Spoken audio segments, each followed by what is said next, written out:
UP board class 10 Hindi काव्यखंड का पहला पाठ सूरदास।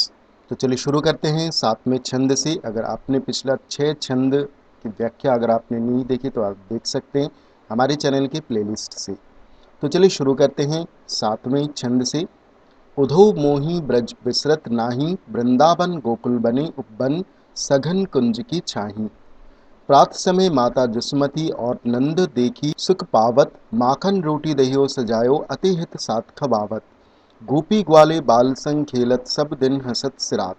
सूरदास धनी धनी ब्रजबासी, जनस हित जदुतात। तो सबसे पहले बात करते हैं संदर्भ की।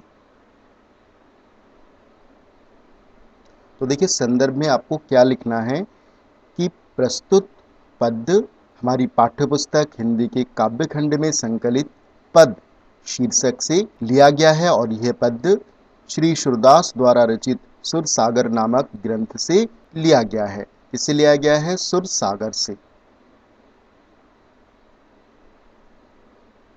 ठीक है, अब देखते हैं प्रसंग। ठीक है, प्रसंग में आपको क्या लिखना है कि प्रस्तुत पद में उद्धव ने मथुरा पहुंचकर श्री कृष्ण को वहां की सारी स्थिति बताई, जिसे सुनकर श्री कृष्ण भाव विभोर हो गए और इस पर वे उद्धव से अपनी मनोदशा व्यक्त करते हैं कि किस तरह से मैया यशोदा और नंद बाबा उन्हें प्यार से माखन रोटी दही इत्यादि खिलाते थे। ठीक है, तो अब इसकी व्याख्या देख लेते हैं। व्याख्या। तो जब उद्धव जी मथुरा पहुंचे तब श्री कृष्ण ने उद्धव से ब्रजवासियों की सारी दीन दशा सुनी और उन्हीं के ध्यान में खो गए। वे उद्धव से कहते हैं कि हे उद्धव, उधो मोही ब्रज बिसरत नाही। बिसरत अर्थात भूलना। तो उद्धव से कहते हैं कि हे उद्धव, मैं ब्रज को भूल नहीं पाता हूँ। उधो मोही ब्रज बिसरत नाही, मोही अर्थात मुझे या मैं ब्रज को भूल नहीं पाता हूँ। मुझे समझ नहीं आता है कि मैं ब्रज को कैसे भूलूं। मैं ब्रज को भूल नहीं पाता हूँ। वृंदावन गोकुल बने उपवन। वृंदावन और गोकुल के सारे वन और उपवन सभी मुझे याद आते हैं।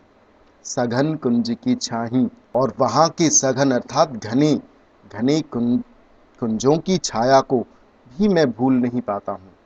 ये सारी चीजें मुझे याद आते हैं।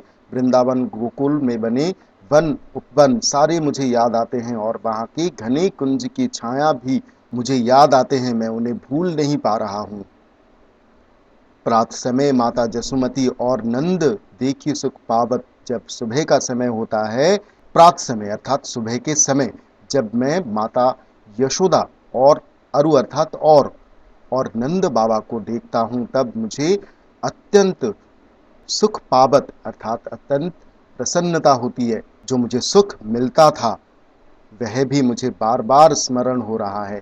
माखन रोटी दहियो सजायो। तो श्री कृष्ण उद्धव से कहते हैं कि जब मैं वृंदावन में था, गोकुल में था, तब वे मुझे माखन रोटी और अच्छी प्रकार से जमाया हुआ दही कितने प्रेम से, हित के साथ अर्थात अत्यंत प्रेम के साथ खिलाया करते थे, खिलाते थे। गोपी ग्वाल बाल संग खेलत, सब दिन हंसत सिरात। तो ब्रज की गोपी अर्थात गोपियां और ग्वाले अर्थात ग्वाल बाल, ग्वाल बालों के साथ, संग अर्थात के साथ, खेलत अर्थात खेलते हुए मेरे दिन सारे दिन हसत सिरात, सिरात अर्थात बीतते थे, बिता करते थे। तो मेरे सारे दिन, पूरा दिन हंसते खेलते हंसते हुए बीता करते थे। ये सभी बातें मुझे बार बार मुझे बहुत याद आती है।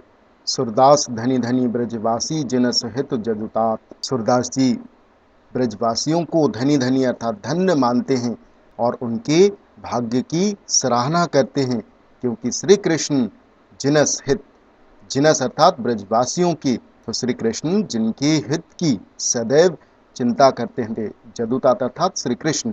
तो जो श्री कृष्ण थे वो ब्रजवासियों की सदा हित की, उनके हित की ही चिंता करते थे और प्रति क्षण इन ब्रजवासियों के ध्यान करते हैं। ठीक है, तो ये लाइन आपको समझ में आया। सूरदास जी ब्रजवासियों को बहुत धन्य मानते हैं, उनके भाग्य की भी सराहना करते हैं कि जो जदुतात अर्थात श्री कृष्ण उनके हित की सदैव चिंता करते हैं और प्रतिक्षण उनका ध्यान करते हैं। तो ये थी व्याख्या। होप आपको साथ में छंद की व्याख्या आपको समझ में आई। आप देखते हैं काव्यगत सौंदर्य।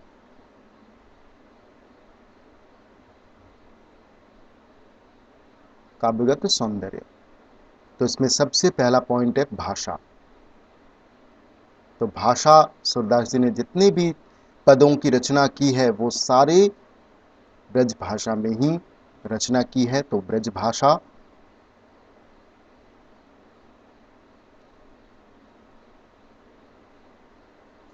ठीक है, दूसरा पॉइंट है छंद। छंद इसमें गेय पद है। ठीक है, रस इसमें श्रृंगार रस है।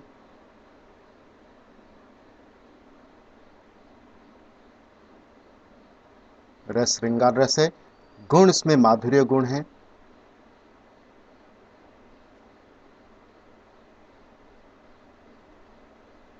गुण माधुर्य गुण है।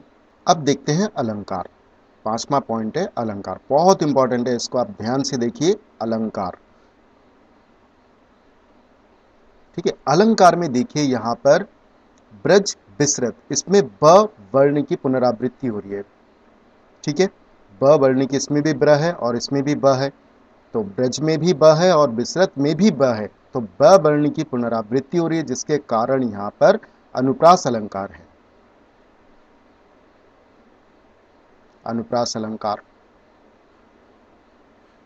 ठीक है, दूसरा देखिए यहां पर धनी धनी, इसमें शब्दों की पुनरावृत्ति हो रही है। धनी शब्द जो है वो 2 बार आया है, जिसके कारण यहां पर पुनरुक्ति प्रकाश अलंकार है।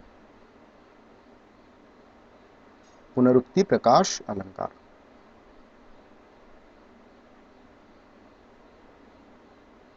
ठीक है, तो इसमें 2 अलंकार आए हैं, अनुप्रास अलंकार और पुनरुक्ति प्रकाश अलंकार। गुण इसमें माधुर्य गुण है, रस श्रृंगार रस है, छंद गेय पद है, भाषा ब्रज है। तो ये थे काव्यगत सौंदर्य, व्याख्या और प्रसंग, संदर्भ, सारी चीजें मैंने इस छंद की मैंने आपको बताई है।